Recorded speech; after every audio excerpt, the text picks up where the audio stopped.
রিওনাস কিচেনে ওয়েলকাম। আজকে আমি এলাম একটা একদম অন্যরকম রেসিপি নিয়ে, চিকেন সসেজ সাগওয়ালা। নামটা শুনেই নিশ্চয়ই খুব অন্যরকম লাগছে। এই নামটা যদিও আমার হাজব্যান্ডের দেওয়া। আমি আজকে খুব সাধারণ বাড়ির কিছু ইনগ্রিডিয়েন্টস দিয়ে এই রেসিপিটা ট্রাই করব। আমরা যারা রেস্টুরেন্টে খেতে খুবই ভালোবাসি, কিন্তু এই প্যান্ডেমিকের সময় রেস্টুরেন্টে একটু অ্যাভয়েড করছি, তাদের জন্য এই রেসিপিটা কিন্তু দুর্দান্ত।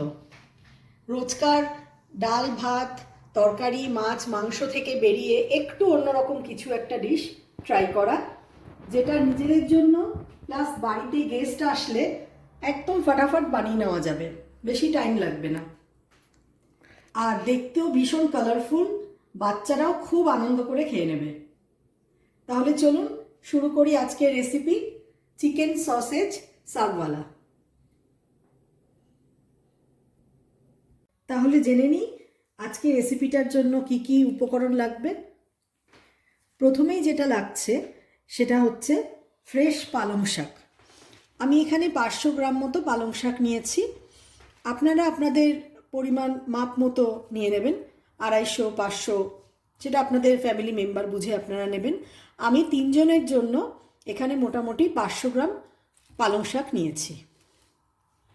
আর নিয়েছি কিছু ফ্রেশ ভেজিটেবলস, যেমন বাঁধাকপি, বিনস, ফুলকপি, গাজর। এখানে চাইলে আপনি ক্যাপসিকাম অ্যাড করতে পারেন, ব্রকলি অ্যাড করতে পারেন, যা ইচ্ছে অ্যাড করা যায়, মটরশুঁটি অ্যাড করতে পারেন। আমি আজকে এই কটা সবজি দিয়েই এটা করছি। আর নিয়েছি একটা কাঁচা লঙ্কা। আর এখানে আছে কিছু মাশরুম। যারা মাশরুম খেতে পছন্দ করেন না তারা এটা স্কিপ করবেন। নেক্সট নিয়েছি আমি এখানে মিডিয়াম সাইজের 5টা আলু। আলুটা খোসা ছাড়িয়ে রেখেছি। এটাকে আমি একটু পাতলা পাতলা করে কেটে সেদ্ধ করে নেব। সেদ্ধ করার সময় একটা ট্রিক আছে, সেটা আমি বলবো। নর্মাল আলু সেদ্ধ যেরকমভাবে নুন দিয়ে হয় সেটা কিন্তু হবে না।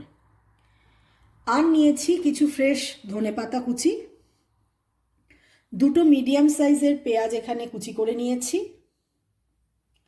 আর লাগছে 4 থেকে 5 কোয়া মতো রসুন বাটা। আজকে রান্নাটা আমি পুরোটাই অলিভ অয়েলে করছি। যদি আপনাদের কাছে অলিভ অয়েল না থাকে বা অলিভ অয়েল পছন্দ না করেন, ইজিলি আপনারা এটা যে কোনো হোয়াইট অয়েল বা চাইলে বাটারেও করতে পারেন। আর লাগছে salt to taste, black pepper powder বা গোলমরিচের গুঁড়ো। আর নিয়েছি আমি এখানে 3টে ডিম।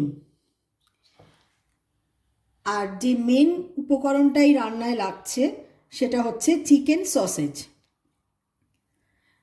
যদি কেউ চিকেন খান না এরকম থাকেন, তাহলে সে ফিশের সসেজ ইজিলি সুপার মার্কেটে পেয়ে যাবেন, বা চাইলে কেউ যদি ভেজিটেরিয়ান হন সে পনির দিয়েও এই রান্নাটা কিন্তু করতেই পারেন। এই কটা উপকরণ দিয়ে আমি শুরু করব আজকে রান্না। প্রথমে আমি আলুগুলোকে পাতলা পাতলা করে কেটে নিচ্ছি সেদ্ধ করার জন্য। আলুগুলো আগেই খোসা ছাড়িয়ে রেখেছিলাম। পাতলা পাতলা করে কাটলে খুব তাড়াতাড়ি সেদ্ধ হবে, সেই জন্য একটু পাতলা করে কেটে নিচ্ছি। আপনারা চাইলে যেরকম শেপে ইচ্ছে করলেই আলুটা কাটতে পারেন।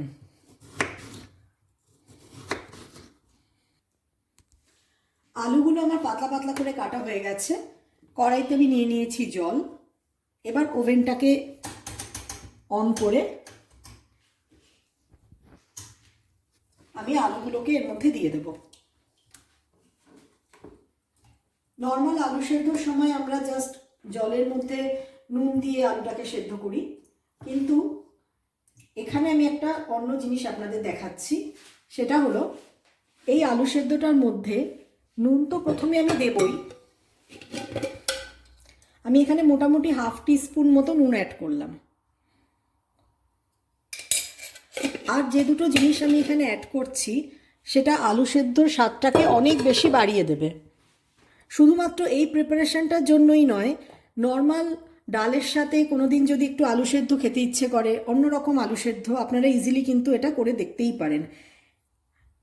অ্যাড করছি মোটামুটি মিডিয়াম সাইজের পেঁয়াজের একটা হাফ অংশ, এখানে আমি দুটো মিডিয়াম সাইজের পেঁয়াজ কুচি করে রেখেছিলাম, সেখান থেকে আমি একটা পেঁয়াজের হাফ নিয়ে এই আলু সেদ্ধটার মধ্যে দিয়ে দিচ্ছি।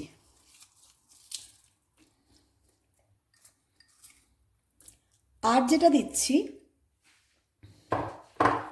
সেটা হলো 1 টিস্পুন রসুন পেস্ট। এই দুটো যে এক্সট্রা জিনিস আমি অ্যাড করলাম আলু সেদ্ধর মধ্যে, পেঁয়াজ আর রসুন বাটা, এটার সাথে যখন আলুটা সেদ্ধ হবে একটা অদ্ভুত সুন্দর টেস্ট হয় আলুটার মধ্যে।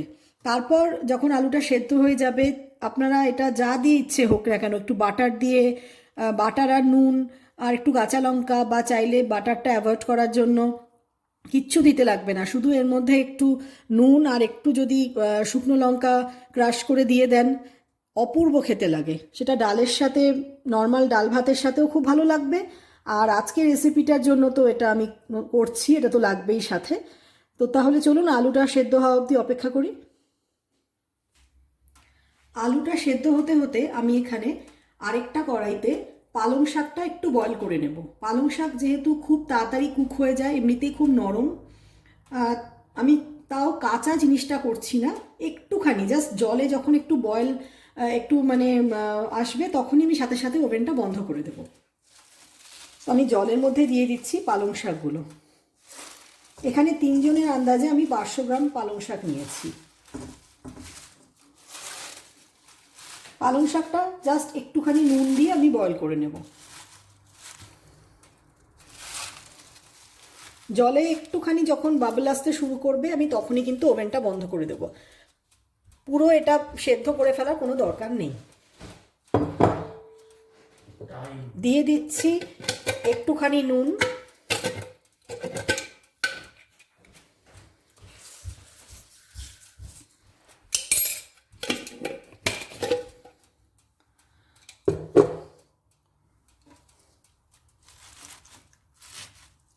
মিনিট 5-এর মধ্যেই এটা জলে বাবলটা আসতে শুরু করে দেবে, তখনই আমি ওভেনটাকে বন্ধ করে দেব। সসেজগুলোকে আমি এবার একটু রিং রিং করে কেটে নিচ্ছি।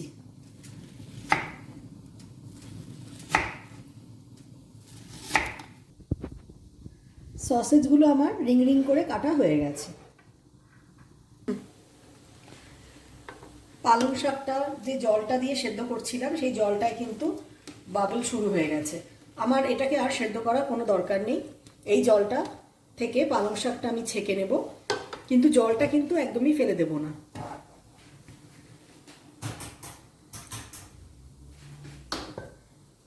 জলটা আমি ছেঁকে নিচ্ছি।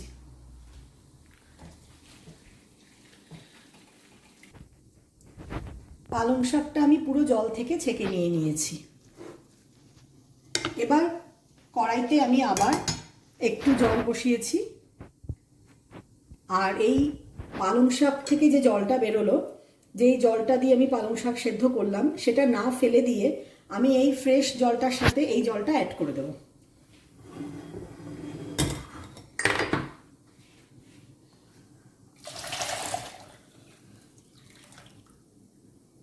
অ্যাড করে দেওয়ার পরে আমি এই যে জলটা আমি অ্যাড করলাম, ফ্রেশ জল কিছুটা আর পালং শাক সেদ্ধর জলটা, এর মধ্যে আমি সমস্ত ফ্রেশ ভেজিটেবলস যেগুলো কেটে রেখেছিলাম সেগুলো এবার দিয়ে দেব।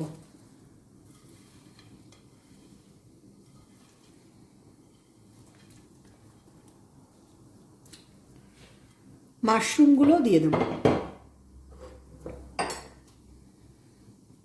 এর মধ্যে চাইলেন, আগেই বলেছি, নানান রকম সবজি আপনাদের পছন্দ মতো অ্যাড করতে পারেন, ক্যাপসিকাম, ব্রকলি, মটরশুঁটি, যা ইচ্ছে অ্যাড করা যায়, কোনো অসুবিধা নেই। আর চাইলে মাশরুমটাও কিন্তু স্কিপ করা যায়। এর মধ্যে দিয়ে দিচ্ছি একটু নুন, এই 1 টিস্পুন মতো নুন,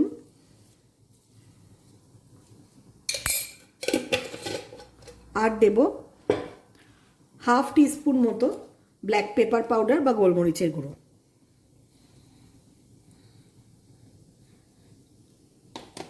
এই দিয়ে আমি এবার এই ভেজিটেবলসগুলোকে সেদ্ধ করব। সেদ্ধ করার পর একইভাবে যেটা পালং শাকের ক্ষেত্রেও করেছিলাম, এই জলটা কিন্তু আমি ফেলে দেব না। এই জলটাই আসল। সমস্ত ভেজিটেবলসের যা যা গুণাগুণ সব এই জলটার মধ্যেই কিন্তু থাকে। আমরা ভেজিটেবলস বয়েল করে অনেক সময় জলটা ফেলে দিই। সেটা ফেলে না দিয়ে যদি কোনোভাবে সেটাকে অন্য কোনো রান্নায় আমরা ব্যবহার করি, সেটা কিন্তু ভীষণ উপকার। তো আমি সেটাই করছি। সমস্ত ভেজিটেবলস আমি সেদ্ধ বসিয়ে দিলাম। পালং শাক সেদ্ধ জলটাও এর মধ্যে মিক্স করে দিয়েছি। সবজিগুলো আর মাশরুমগুলো সেদ্ধ হওয়া অবধি অপেক্ষা করব। এদিকে আমার আলু সেদ্ধ মনে হচ্ছে হয়ে গেছে, একটু দেখে নিন। হ্যাঁ, আলু সেদ্ধ হয়ে গেছে। ওভেনটাকে বন্ধ করে দিলাম। এবার এই আলু সেদ্ধটা আমি জল থেকে ছেঁকে নেব।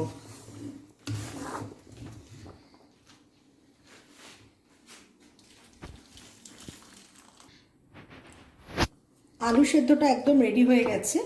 এটাকে এবার আমি একটু ঠান্ডা হতে দেব। তারপর এর মধ্যে অ্যাড করে দেব হাফ টিস্পুন নুন আর হাফ টিস্পুন গোলমরিচের গুঁড়ো। অলরেডি আলুটা রসুন আর পেঁয়াজ দিয়ে সেদ্ধ হয়েছে, যার জন্য এমনিতেই খুব সুন্দর একটা গন্ধ হয়েছে। যার জন্য আমি এর মধ্যে আর কিচ্ছু অ্যাড করছি না। আলুটা ঠান্ডা হলে শুধু নুন আর গোলমরিচটা অ্যাড করে এটাকে নর্মাল আলু সেদ্ধ মাখার মতো করে মেখে নেব। ভেজিটেবলসগুলো আমার বয়েলড হয়ে গেছে। এর থেকে বেশি সেদ্ধ করার কোনো দরকার নেই। এবার আমি সবজিগুলোকে একটু ছেঁকে নেব। ছেঁকে জলটা একইভাবে আবার রেখে দেবো, কোনোভাবেই জলটা ফেলার কোনো ব্যাপার নেই। তারপর দেখাচ্ছি যে জলটা নিয়ে আমি কি করতে চাইছি। আমি সবজিগুলোকে ছেঁকে নিচ্ছি। আমি ভেজিটেবলসগুলোকে এই স্টকটা থেকে ছেঁকে নিয়েছি। এবার আমি ওভেনে আরেকবার কড়াইটা বসিয়ে দিলাম। ওভেনটাকে মিডিয়াম ফ্লেমেই রাখবেন। এর মধ্যে এবার দিয়ে দিচ্ছি আমি 1 টেবিল স্পুন মতো অলিভ অয়েল। চাইলে আপনারা এটা হোয়াইট অয়েল বা বাটারেও করতে পারেন। সেক্ষেত্রে হোয়াইট অয়েল 1 টেবিল স্পুন মতোই দেবেন, আর বাটার হলে মোটামুটি হাফ টেবিল স্পুনই হয়ে যাবে।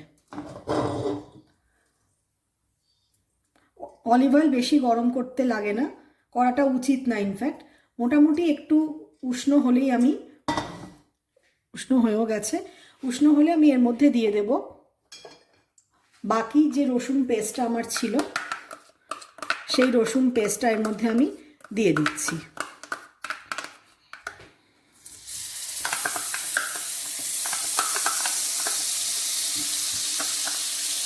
আর দিয়ে দিচ্ছি পেঁয়াজ কুচি।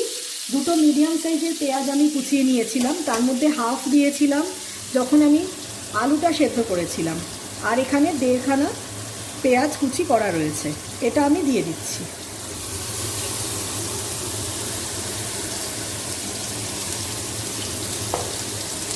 এবার দেব একটু নুন, হাফ টেবিল টিস্পুন মতো একটু নুন দেব। আর দেব 1 টিস্পুন মতো ব্ল্যাক পেপার পাউডার বা গোলমরিচের গুঁড়ো। হালকা সতে করে নেব। পেঁয়াজটা আমার একদমই ডিপ ফ্রাই করার কোনো প্রয়োজন নেই।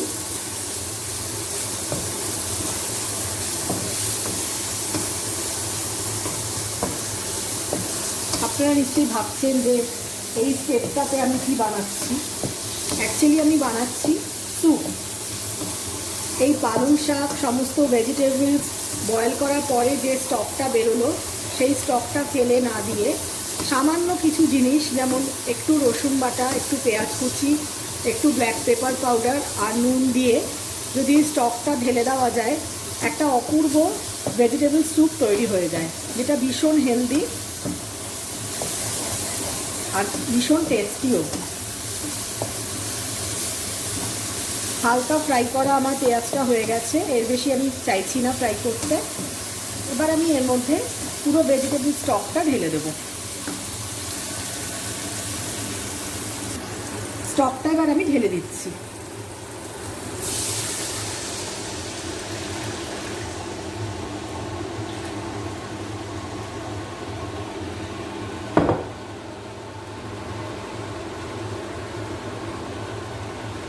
এবার আমি ওভেনটাকে ফুল করে দেবো।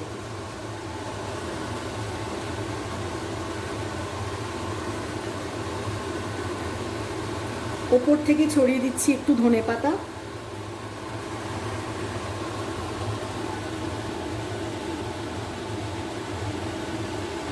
যদি বাড়িতে ধনেপাতা না থাকে, যে কোনো ধরনের লিফি এক্ষেত্রে ইউজ করা যায়, বেসিল, চাইলে একটু সেলারিও অ্যাড করতে পারেন। আর যদি কিছুই না থাকে তাহলে ফ্রিজে যদি আপনাদের মিক্সড হার্ব থাকে সেটাও কিন্তু অ্যাড করা যেতে পারে, একটা খুব সুন্দর গন্ধ হবে স্যুপটার মধ্যে। এবার এই স্যুপটা ফোটা অবধি একটু অপেক্ষা করব, যখন স্যুপটা ফুটে উঠবে তখন নামিয়ে নেব। স্যুপটা ফুটতে ফুটতে আমি এদিকে সেদ্ধ করা যে পালং শাকটা সেটাকে একটু রেডি করে নিচ্ছি।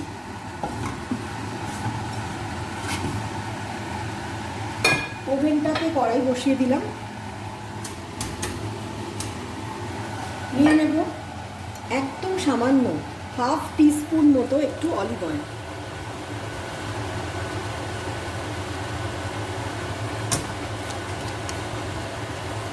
তেলটা হালকা গরম হওয়াতে একটু অপেক্ষা করব। অলিভ অয়েল খুব তাড়াতাড়ি গরম হয়ে যায়। জাস্ট একটুখানি ব্রাশ করে নিচ্ছি তেলটাকে ফ্রাইং প্যানের মধ্যে।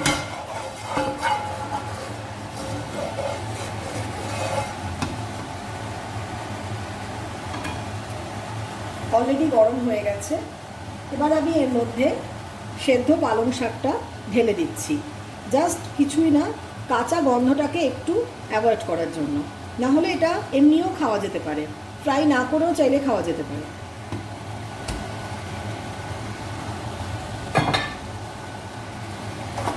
একটু নাড়াচাড়া করে আমি নামিয়ে নেব।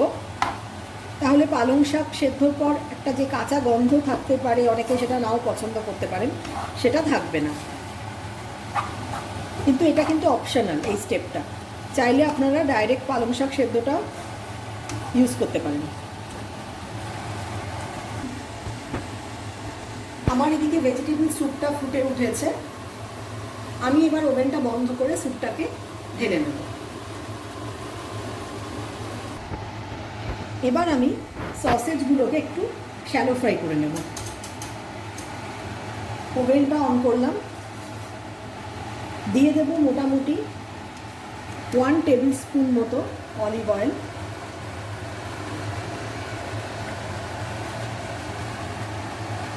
আগেই বলেছি যারা চিকেন খান না তাদের জন্য কিন্তু বাকি সমস্ত স্টেপগুলো সেম থাকবে। শুধু এই যে সসেজগুলো আমি ফ্রাই করে নিচ্ছি, এখানে চিকেনের জায়গায় ফিশ হতে পারে বা পনির হতে পারে। যারা পুরোপুরি ভেজিটেরিয়ান তাদের জন্য পনির হতে পারে। সেক্ষেত্রে কিছুই না, পনির কিউবগুলো যেগুলো বাজারে কিনতে পাওয়া যায় সেগুলোকে যদি একটু লেবু, নুন, ব্ল্যাক পেপার পাউডার আর একটু রেড চিলি পাউডার মাখিয়ে বেশ কিছুক্ষণ রেখে তারপর ফ্রাই করার আগে একটু আদা বাটা আর রসুন বাটা দিয়ে ওটাকে একটু শ্যালো ফ্রাই করে নেওয়া যায়, তাহলেই কিন্তু খুব টেস্টি একটা সাইড ডিশ তৈরি হয়ে যাবে। আর যারা চিকেন খান না কিন্তু ফিশ খান, তারা খুব ইজিলি এটা করতে পারেন। সেক্ষেত্রে যে কোনো ধরনের মাছ, যেই মাছে একটু কাটা কম থাকে, সেই ধরনের কোনো মাছ বাজার থেকে এনে যদি মাছটাকে একটু সেদ্ধ করে কাটাটা বেছে নেন, তারপর সেই সেদ্ধ মাছটার মধ্যে একটু নুন, একটু ব্ল্যাক পেপার পাউডার, একটু রেড চিলি পাউডার, একটু গরম মশলা পাউডার আর একটু ধনেপাতা কুচি দিয়ে ওটাকে ভালো করে ম্যাশ করে একটা হালকা ব্যাটার, মানে যেরকম আমরা বাড়িতে যে কোনো ধরনের ভাজাভুজি ভাজার সময়, বেগুনি বা আলুর চপ ভাজার সময় যে ধরনের ব্যাটার বানিয়ে অভ্যস্ত, বেসনের মধ্যে নুন, হলুদ আর একটু শুকনো লঙ্কা গুঁড়ো দিয়ে একটু ডিম ফাটিয়ে সেই ধরনের কোনো ব্যাটার রেডি করে ওর মধ্যে যদি ওই মাছের ম্যাশ করে মাছটাকে হালকা হাতে চাপ দিয়ে একটা বল তৈরি করে হাতে, জাস্ট লাইক ফিশ চপ, যদি ওটার মধ্যে আমরা ব্যাটারে ডুবিয়ে সেম প্রসেসে শ্যালো ফ্রাই করি অলিভ অয়েল বা হোয়াইট অয়েল বা বাটারে, সেটাও কিন্তু খুব সুন্দর খেতে হয়। তো যার জন্য এই রেসিপিটাতে শুধুমাত্র যে চিকেন সসেজ দিয়েই হবে তার কিন্তু কোনো মানে নেই। যারা ভেজিটেরিয়ান তাদের জন্য পনির, আর যারা চিকেন খান না তারা ইজিলি ফিশ দিয়ে এটা করতেই পারে। তেলটা আমার গরম হয়ে গেছে, আমি এবার সসেজগুলো দিয়ে দিচ্ছি। ওভেনটা কমিয়ে দিলাম।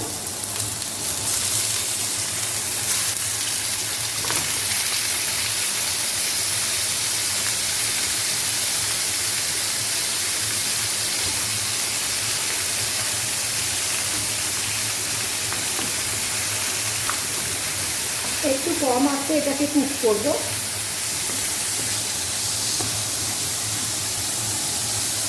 মাঝে মাঝে একটু উল্টে পাল্টে দিলে ভালো হয়।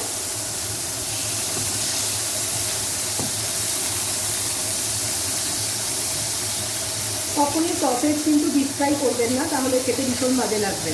এটার মধ্যে যে সফট ব্যাপারটা থাকে সেটাই চলে যাবে। জাস্ট একটু তেল ব্রাশ করে বা বাটার ব্রাশ করে একটু তাওয়া ফ্রাই করলেই কিন্তু এটা রেডি।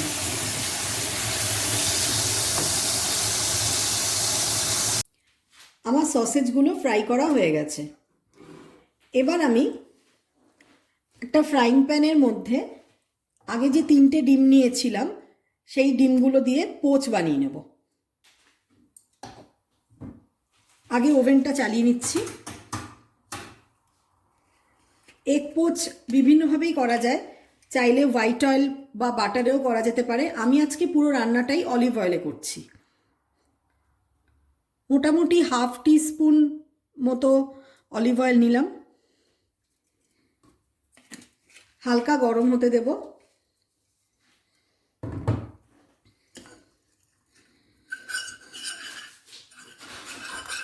এগ পোচ বানাতে আমরা সবাই জানি, এটা বলার কিছু নেই। জাস্ট অয়েলটা গরম হলেই এর মধ্যে ডিমটা ফাটিয়ে দিয়ে দেব। ওপর থেকে দেব একটু সল্ট আর একটু ব্ল্যাক পেপার পাউডার।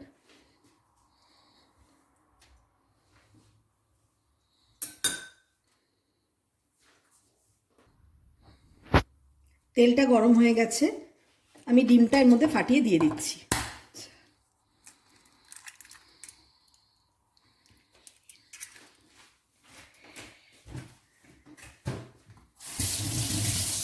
ওপর থেকে দিয়ে দেবো একটু সল্ট আর একটু ব্ল্যাক পেপার পাউডার।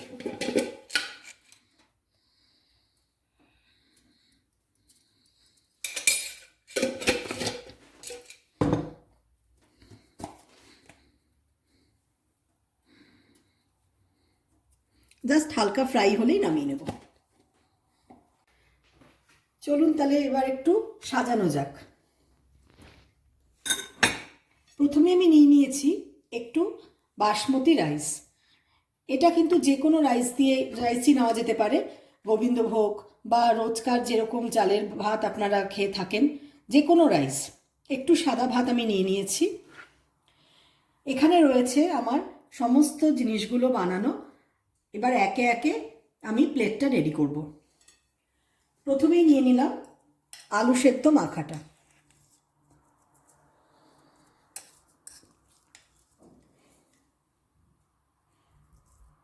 এক সাইডে দিয়ে দিচ্ছি।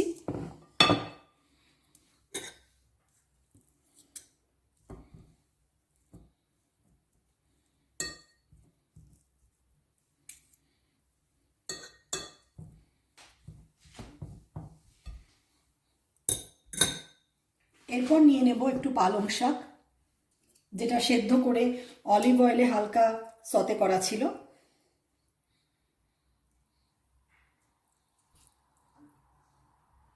এই প্লেটটা দেখতে ভীষণ কালারফুল হয়, আর যেহেতু প্রচুর ভেজিটেবলস থাকে, স্বাস্থ্যের জন্য তো খুবই ভালো। তাই বাচ্চাদের এটা এইভাবে একটু কায়দা করে যদি সাজিয়ে দেওয়া যায়, বাচ্চারা কিন্তু ইজিলি ভেজিটেবলসগুলো সব খেয়ে নেবে। এবার যে ফ্রেশ ভেজিটেবলসগুলো আমি হালকা বয়েল করে রেখেছিলাম সেগুলো এক সাইডে দিয়ে দিচ্ছি।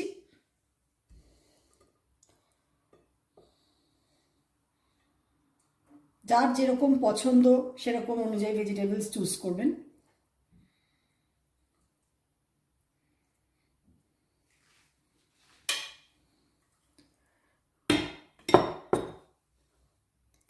নেক্সট দেব আমি সসেজ। এটা একটা কমপ্লিট ডিশ। কলকাতায় অনেকেই নিশ্চয়ই আপনারা পিটার ক্যাটে খেয়েছেন।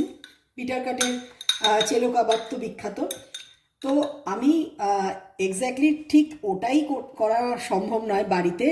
তো আমি জাস্ট নিজের আইডিয়া থেকে চেলো কাবাবটা মাথায় রেখে, পিটার ক্যাটের চেলো কাবাবটার মাথায় রেখে একটা ট্রাই করলাম যে এভাবে বাড়িতে থাকা ইনগ্রিডিয়েন্টসগুলো দিয়ে কিভাবে একটা কমপ্লিট মিল, লাঞ্চ হোক বা ডিনার হোক, সেটা রেডি করা যায়। এবার এখানে বানিয়ে রেখেছিলাম আমি 3টে ডিমের 3টে পোচ।